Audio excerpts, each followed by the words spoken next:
যে ব্যক্তি সময়কে যত বেশি মূল্যায়ন করবে সে ব্যক্তি তত বেশি মূল্যবান মানুষে পরিণত হবে।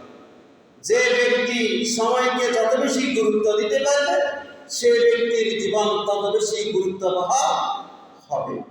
যে ব্যক্তি সময়ের মধ্যে যত বেশি ভালো কাজ করবে সে ব্যক্তি তত বেশি ভালো মানুষে পরিণত হবে।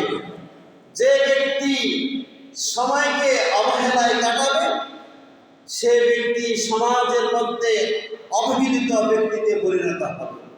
যে ব্যক্তি সময়ের মধ্যে ফাঁক ফুঙ্কিলতা সম্পাদন করবে, ভাবে নিমজ্জিত হবে, সে মহা ফাতকিতে পরিণত হয়ে যাবে। তাহলে এই সময় হচ্ছে আমার আপনার জীবনের জন্য সফলতার মাইলফলক। এই সময়কে যদি আপনি গুরুত্ব দেন, কাজে লাগান, তাহলে আপনি সফল মানুষে পরিণত হতে পারবেন। আমার আপনার জীবন থেকে প্রতিনিয়ত সময় চলে যাচ্ছে, ঘড়ির কাঁটা টিক টিক করে আওয়াজ দিয়ে আমাকে আপনাকে স্মরণ করে দিচ্ছে, হে মেহস, হে অলস, হে বেখবর, আমি তোমার জীবনের মহামূল্যবান সময় তোমার চোখের সামনে দিয়ে চলে যাচ্ছি।